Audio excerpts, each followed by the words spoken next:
Welcome back to the Enlightened Misfits podcast. I am your host, Lauren, and in today's episode, I have Melissa. She is a Reiki master teacher. Welcome, Melissa. I'm so happy to have you here with us today. So happy to be here. Thank you, Lauren. Of course. So kind of a little bit before we started recording, we started talking and you were saying part of your story and I was like, whoa, we got to start recording. So kind of tell us a little bit about when you first discovered Reiki and how it inspired you to become a Reiki master teacher. And then tell us a little bit about your story before that. Sure. So let's see. I've always been drawn to the healing arts. I informally practiced Reiki on myself, and I've had it practiced on me. A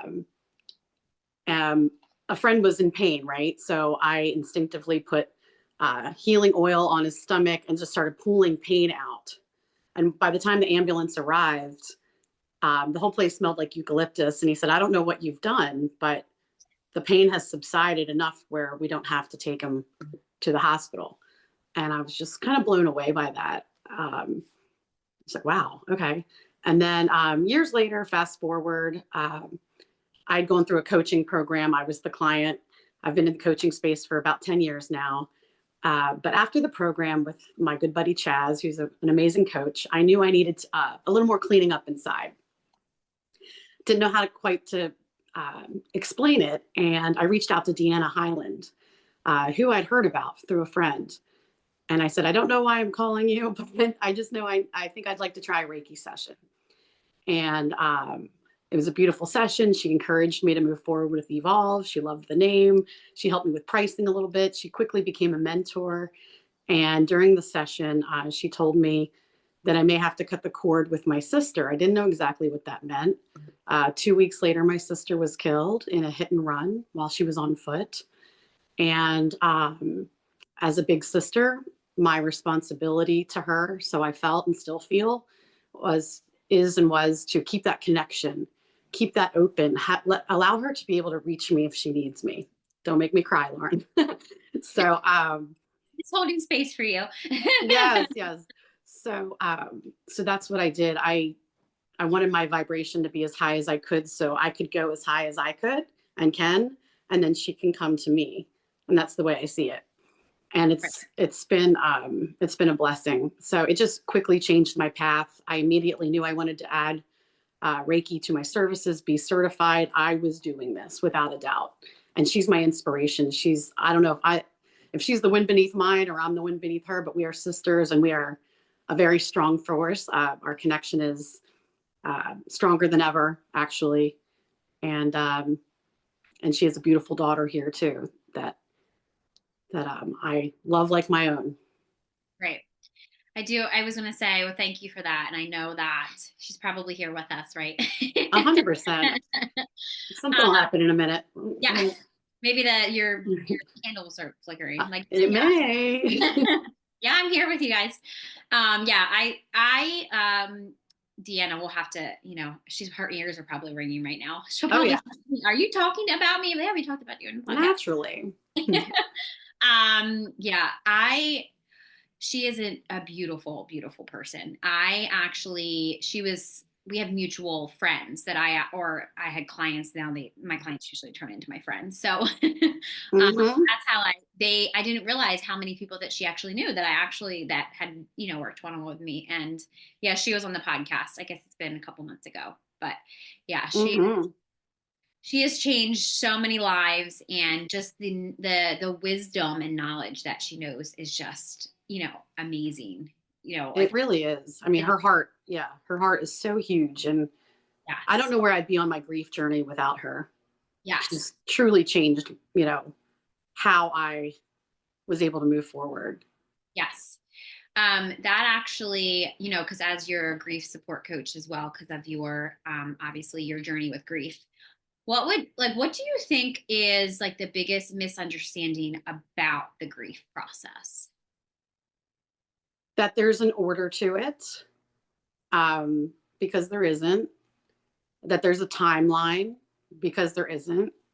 This time isn't real. It goes on forever. Um, it never changes. It's like a shitty roommate that you have to learn how to live with, right? Hey, right. It's a good way to put it.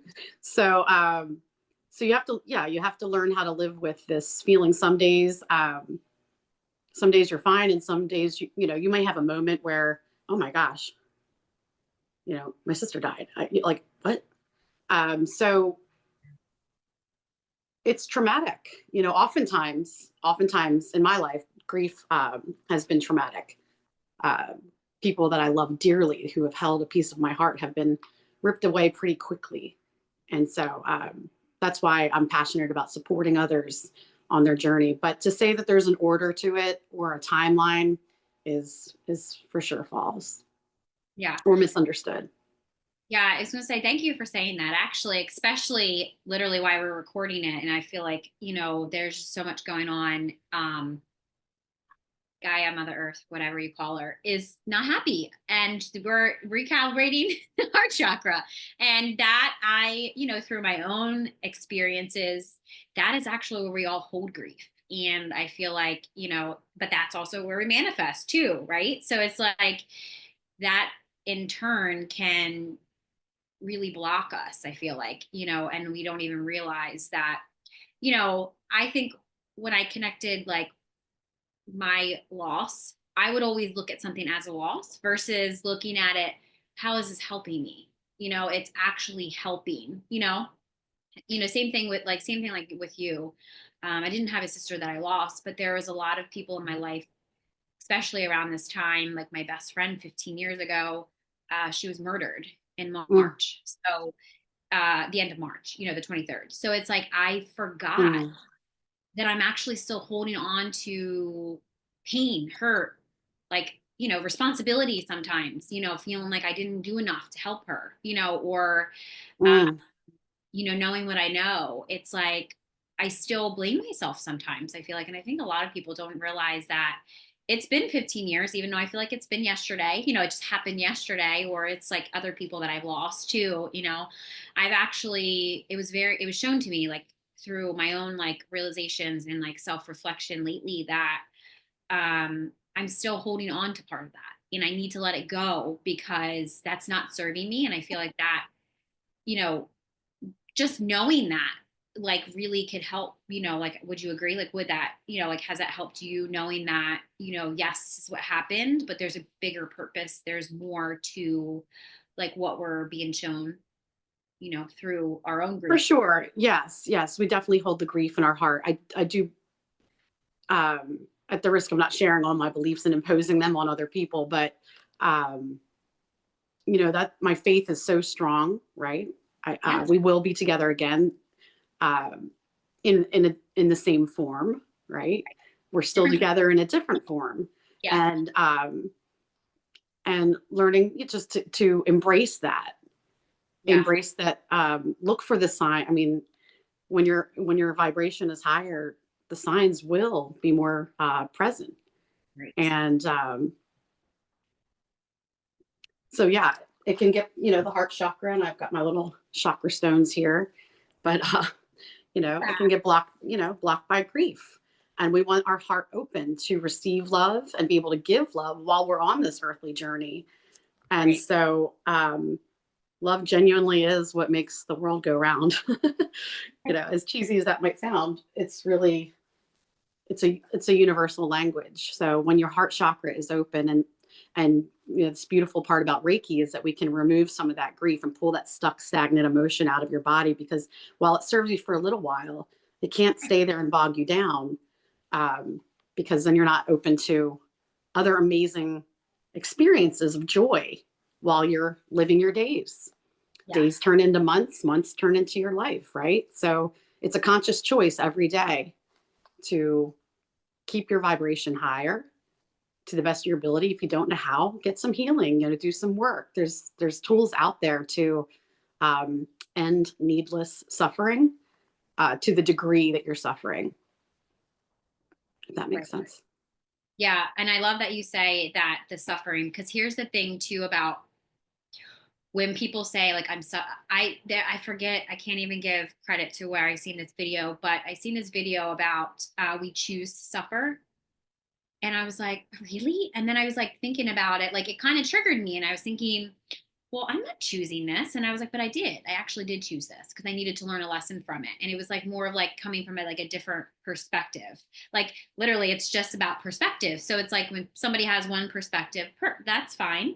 It's kind of like I can give credit to my podcast guest that I had a couple weeks ago, and he was talking about um, perspective on like if you look at the floor and there's a number 6, and then the other person on the other side of this number 6 is going to see a 9, and it just like realization of like, oh my god, people can actually understand that because you're looking at it from this perspective and somebody else is looking at it from a different perspective, and nobody's right and nobody's wrong. And that's what I really love about perspective and every single healing modality that you can use. Reiki, you can use whatever you can use, human design, astrology, whatever, like whatever tool that you use, like it's just about perspective, but it always comes down to like the one thing, unconditional love, or I should say love. It all heals. And love is the only thing that heals, regardless if you believe that or not. I'm going to tell you, to the day that I leave this dimension, that is the ultimate way to heal. It's like love, Mm-hmm. right? Yeah. And sometimes it just takes one person to, you know, believe in you or give you that love. Oftentimes I say in a Reiki session, it's an hour of unconditional love and Yep. everything else is a bonus. Yes. Yeah. And there is so many people on this planet that could give that unconditional love, but they give that unconditional love and love to other people, but they forget to give it back to themselves. I'm included one of those people. So powerful. Mm-hmm. Like I give so much love to other people, so much love to everybody. And then I often at the end of the day forget to give that same love back to myself. I mean, I'm better at that. I'm better at that now than I've ever been, Right. but it is definitely I do know that this lifetime is about journey of self, like, and I feel like that's probably a lot of us here, journey of like self-love and how Mm. we can clear out all that stuff. Because the only thing that I've tried to do is like, how can I love this person more, or how can I give them more love, or how can I give this person me more love, and it's like literally the only thing that has helped, like Right. Learning when to say no, putting up some yeah, boundaries, yeah, yeah, going for a walk, moving your body, moving it because you can, right? Because you're healthy enough to, not because it's a punishment. Like just right. like you said, perspective, just switching that millimeter mindset. Yes. Yeah, perspective is huge when it comes to, I feel like anything, like anything that we do, if it's like, when you're like, you do Reiki, we'll also talk about, I want to know about your yoga journey because, I love yoga. So, Sure. grief, healing, and any of your other blended modalities that you do. I love variety. I want to appeal to all senses. I feel like I waited a long time to actually step into my authenticity and actually discover more who I am. So I'm burning daylight. I feel like just like do it all. I Help love that. help others, do it all, help myself. It's very rewarding. Yeah. Yes, it definitely is. So your personal yoga practice, like obviously evolved over the years. So what impacted you to have this as like your like coaching and healing work? So I locally there's an amazing studio called Foundations Island Yoga, and there's an amazing teacher named Carol Ibex and amazing teachers within that studio, right? I can't say enough about the community. And I'd been wanting to do this 200-hour yoga teacher training for some time. I'm now in the 300-hour, but I wanted to move my body, and I wanted to. I remember Carol saying that yoga is like medicine, preventative, right? And I knew I needed to do more for my body and my mind and my soul and my spirit, right? And it just seemed like, okay, here's this program. I've done 10 yoga classes in my life. All right. I don't even know if it's about the yoga. I just know this is going to be good for me, just instinct. And so I went through that journey and I was frustrated, right? Because I was 30 pounds heavier. My boobs were in my face, getting into certain positions. Um, I was annoyed, right, a lot by the physical, but that's what kept me going. That's what kept pushing me is the teachers reminding you that this is your practice, that there's no intimidation here. There's no right or wrong. This practice belongs to you. There's not comparison. This is for you. You just keep remembering, this is for me. This is for me. This is not who's got what outfit on and etc. So yeah, so now I'm in the 300 hour. And, oh, and also during the 200 and the 300, we have to do 19 classes a month. It's like, oh my gosh, that'll put me on a regimen if ever. So, so then the more you practice, they say in yoga, a millimeter is a mile. And so now I can put my feet into bow pose, both feet, right? Yeah. And then a couple weeks ago, well, about 25 days ago, I was in class and I got myself into crow pose. Oh, wow. And then the teacher said, and I haven't done that since I was a kid. Right. And it was like, holy crap, I'm in crow. Teacher says, would anybody like an assistance into headstand? And there I was upside down and I'm like, I would. I mean, I want the maximum benefits of this program and I'm getting them. So to be in alignment. And so that she assisted me and then she said, it's all you. So there I was in a headstand and I, got out of the pose and I just cried on my mat. I just had the biggest release. I'm like, I am such a baddie. Yeah. I can do anything. Like, yeah. In case I forgot. But the physical part was really important to me, right? I love my woo-woo self, but the physical has always been a challenge for me. I feel like I have to have all systems go at all times to reach this, physique. So there I was. That was enough for me in that moment. And I just released. And an hour later, I just had to say, peace out 9 to 5. I am just going full time with Evolve Collective Wellness, like ASAP. And here I am. Yeah. So that was, you said that was 25 days ago. You left your 9 to 5 job. Is that? Yeah, which I had only had for 6 months, but I really tried to go for it for certainty, income wise. An opportunity presented itself. I was there 6 months. It was work from home, pretty decent money, but I wasn't in alignment. And that's all I'll say, Yeah. It wasn't it. I feel like I need to, that's why I was like, wait a second. She just like kind of said it, just like threw it in there. Yeah. Like, I need to like actually say, did you just say you left your 9 to 5 job 25 years ago? Because to be honest, it doesn't matter to me from what I can see. It doesn't matter if you've been at a place for 15 years or like 5 days. If it doesn't, like you just said, if it's not in alignment and you are on this path of like, this is what I'm going to do, this is what I'm here to do, this is what I need to clear out and do. Yeah. It's not going to work. And I feel like that's going to be like people listening, people, I know that people listening right now are like, I hate my 9 to 5 job. Yeah.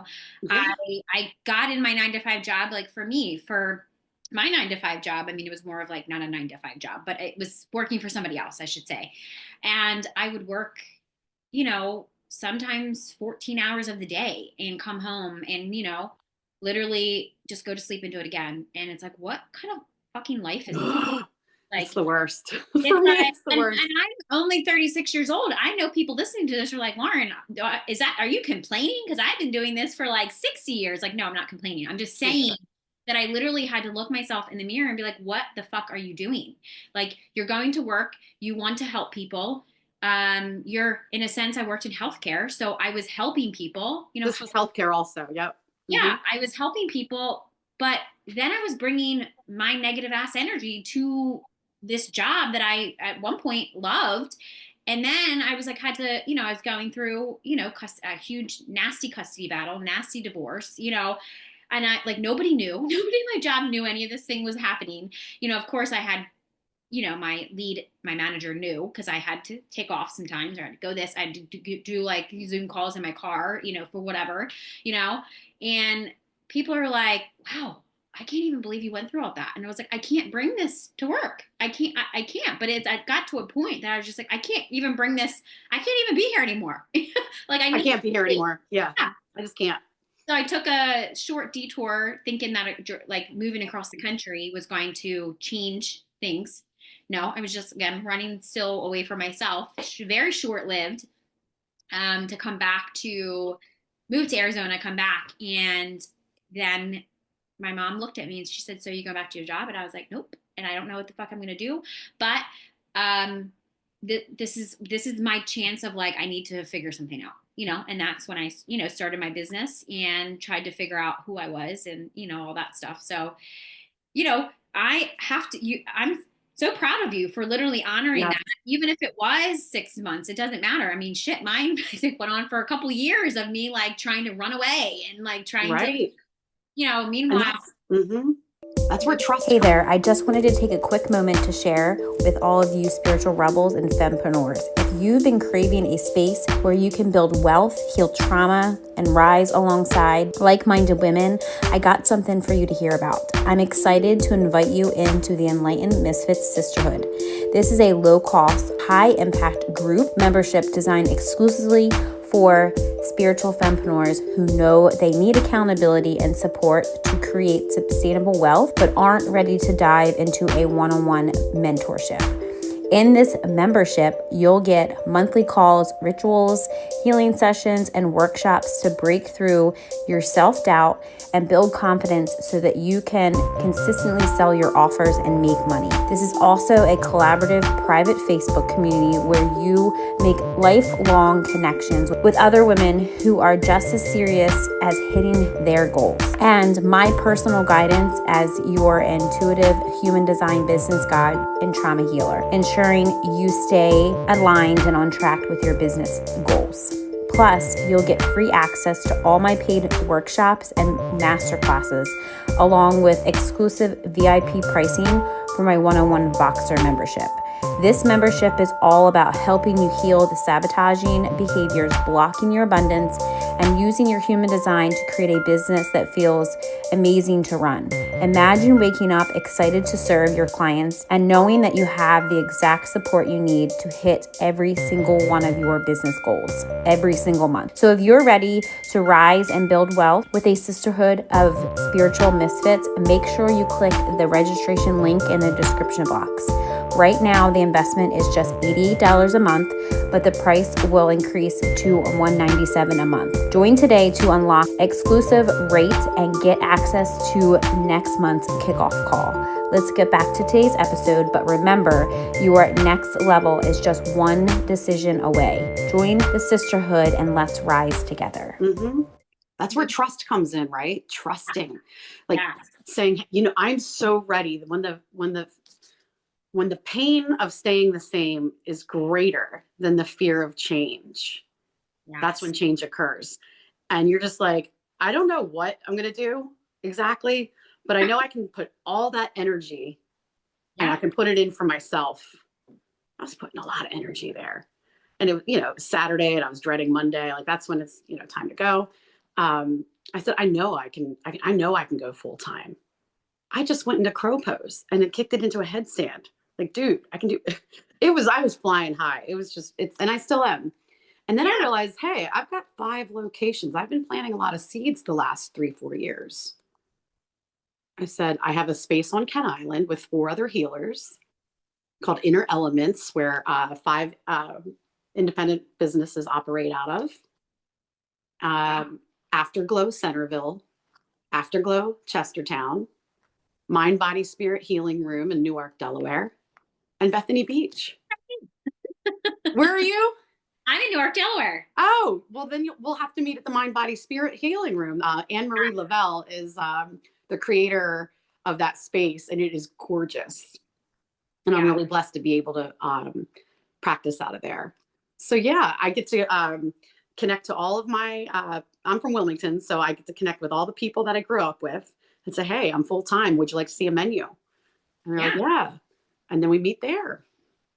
Yeah. Every other Tuesday. Are you still in Middletown? I'm sorry, no, not Middletown. No, it's okay. I love Middletown. I'm on Kent Island in Maryland. Okay. My parents still live in my childhood home in Wilmington. Oh, okay. Yeah. So. Yeah, but you're not too far away. No, 90 minutes. Yeah, 90 minutes away. But I love to drive, so I'm either going to Bethany, which is 90 minutes, Newark, Wilmington, 90 minutes. I do this 90-minute triangle. So I'm the mobile healing chick is what I call myself sometimes. Yeah. I love it. I love it. I love that. Yes, we will definitely have to connect because actually I've been asking the universe I want to get back into teaching, like not actually at a studio, but for myself at like a location. And a lot of people are subleasing their studios to, instructors now, because Mm-hmm. you rent or you just pay a fee an hour or whatever. You bring your people, and then, it helps everybody. It helps you. It helps, everything. So I love that a lot of yoga studios owners are doing that, because I feel like it gives you a sense of your own oneness of, not just their people, but also you bringing people into a new space. And I feel like, Oh yeah. community is huge for me. Like, I love community. I'm really Yes. creating communities, especially after COVID.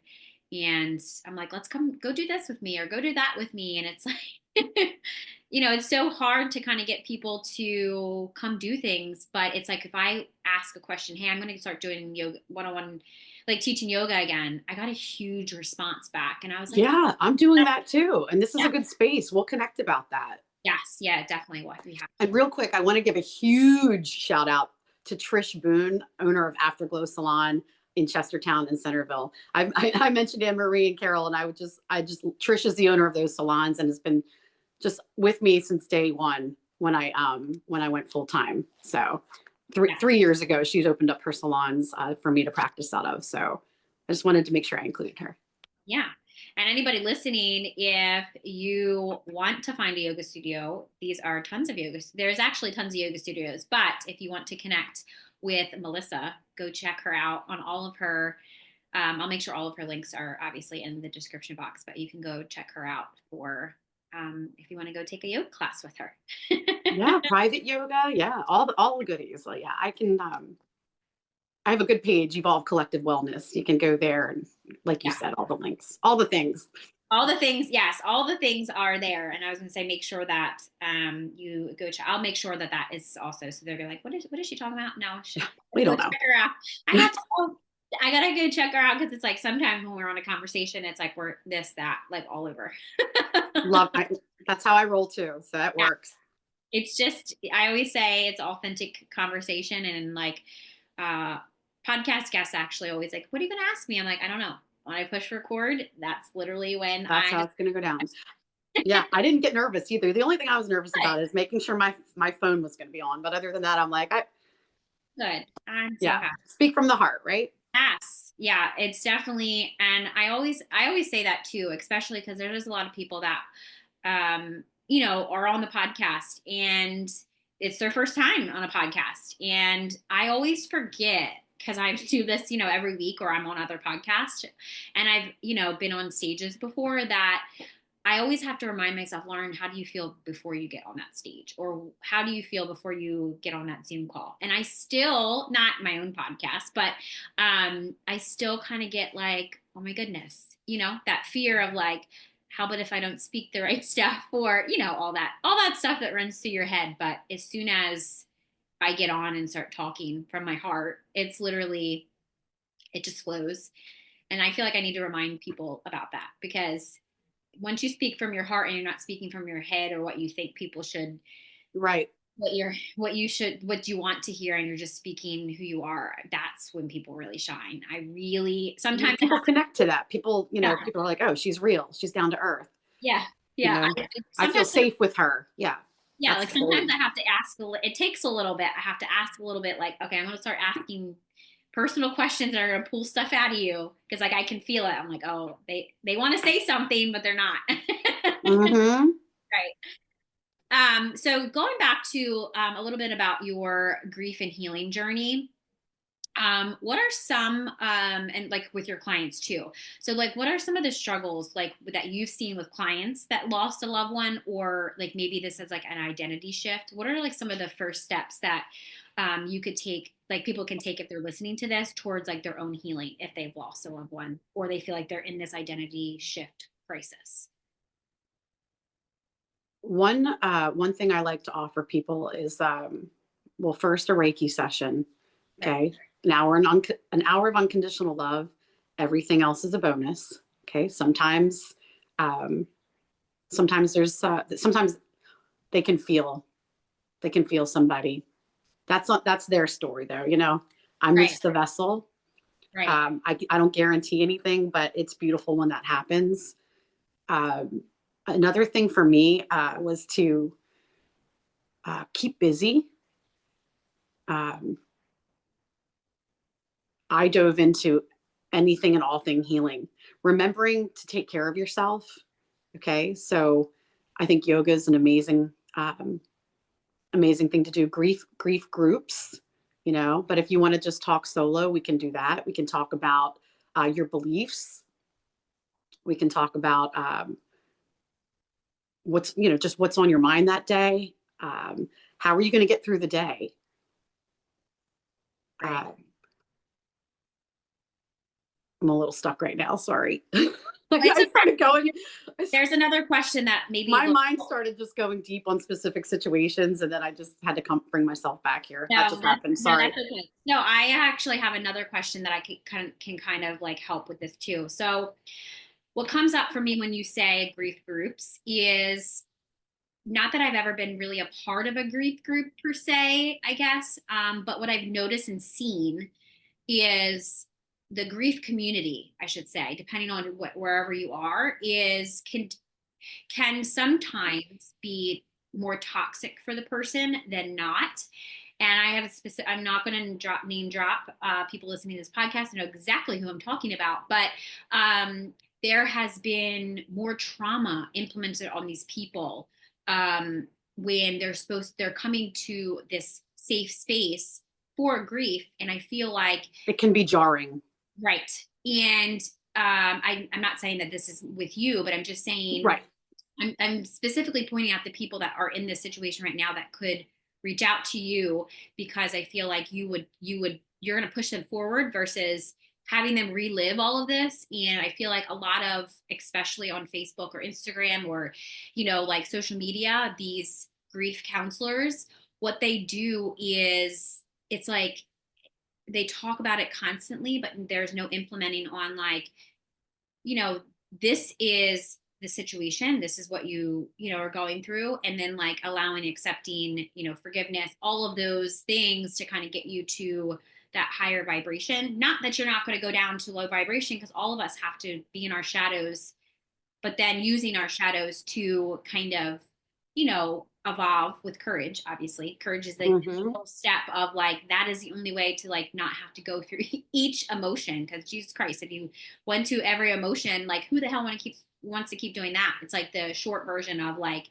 just embodying that so you can kind of move forward. So, but the question is, if somebody were to experience that and they get, oh, I worked with this person, or I did this, like, what would you say to them if, they came to you and had that experience, and then maybe like it gave up hope for healing from grief? From group, you said? From like healing from grief, from like grief. Maybe like a few things. Yeah. So when we talk about the bargaining stage, when people, I could have done this, I could have protected better, I could have said something different. One thing that was huge for me, and another mentor I have to shout out, is Sid Norris. She said to me, Melissa, and this changed my life. She said, remember or know this, that spiritual beings don't have human emotions. So, while we are down here, or in this dimension, experiencing, oh, I shouldn't have done this, and I could have done that. Heaven, someone's calling. Are we back? Okay, there you are. Sorry. Spiritual beings don't have human emotions. So it's my belief that there's so much love and beauty, and they're not really worried about the words that didn't get resolved, or things of that nature. So that helped me a lot. Like, whoa, that was a mindset shift. They're spiritual beings. They're not in human form anymore, where there's ego, right? So again, just holding space for people, Reiki sessions. How do we move forward just for today? Okay, what's our plan for the week? And that's tailored to the individual. Right. Yeah. I love that. And That's just developing a grief plan for you that, might be just for this day or just might be for this week, and exploring. Yeah. I know that when, I said to my family, one of the first things I said was, this will not break us. Right. So it's trying to wrap your head around this loss and their transition. But we all know that we're going somewhere someday. Right. right. Leaving this dimension. Mm-hmm. All are. Every single one of us. Yeah. And so, and we don't believe it though. We're like, no, not me. No. So No. it's deep. It's sad. It's a loss, and it deserves just sacred space and unconditional love. And we can get a little strategy going for that client to, maybe we're going to dive into this week, because that'll help. Just it does vary based on where the person is and what stage of grief they are in. Yeah. And just validating, why am I doing this or this, whatever they're doing is okay, as long as it's not destructive. We want to make sure that we're not laying on the booze heavy, or, get healthy coping mechanisms, healthy ways to cope. Yeah. Mm-hmm. Because that usually sometimes I've been there too, not suppressing like how I felt, or I don't want to feel this. And then in hindsight, I shame myself because it's like, I shouldn't have done that. I knew better. I shouldn't have done that. Or, like that type of thing. And I feel like that spirals into like the shame, rejection, all of that stuff, that low vibration guilt, all that stuff. But it's like now, like you said, it's like you have to process. There's a process and a progress. Like you have to, it's a journey. Like you have to process that emotion. And a lot of us don't, when we were younger, we didn't know how to process things, like it wasn't like it is now, of like, oh, you're allowed to have anger. You're allowed to have these big emotions. You're, how I kind of pretty much parent my daughter. It's like, she's allowed to be angry. She's allowed to feel angry and not know why she's angry. Most of the time it's because she doesn't get what she wants because she's 5, but like she understands that I'm allowed to feel angry, and I'm allowed to be frustrated. I'm allowed to be sad, and I just can ask my mom for a hug. But it's like that type of thing that I'm learning too by reparenting myself, that it's like, oh, I can show her that she can be sad and ask for a hug and not be really like rejected and like, no, you did something bad, because all that stuff. So yeah. And every family member may be in a different stage at a different time. Yeah. Some people don't know what to say. So you may, a person may think that they're being abandoned by people that they love, and when in reality, those people just don't know what to say. Yeah. So there's a lot to it. Yeah. Yeah. Mm-hmm. I feel like, as we all know. Yeah. Yeah. And I love, and I like that you pointed out that everybody is in a different stage, especially when they experience loss, grief, losing somebody, because even it's shown on social media, when somebody puts, something up about, their family member or like loss or something like that, people say, I'm sorry to hear about your loss. And it's just like, those just aren't the right words to say to somebody. Cause like, to me, I'm like, I get mad reading that. I'm like, why would you say that to somebody? But it's like, what they probably really want to hear is, sending you love, sending you, mm-hmm. holding you, and like, sending you like healing, sending you. But it's like, I understand general society doesn't really comprehend all that stuff, so. Yeah, I remember a few things that were said in posts, and I unfriended. I interpreted it as disrespect, and it was out the door. Like, never again. Bye. Yeah. And I just didn't feel like it was said in the best taste, right? Yeah. And you hit the send button, right? So we're not a vibrational match. Right. It wasn't an insult, but it wasn't in loving intention, in my opinion. Yeah. Perception. Or people say, what happened? It doesn't really matter. Yeah. No. Bye.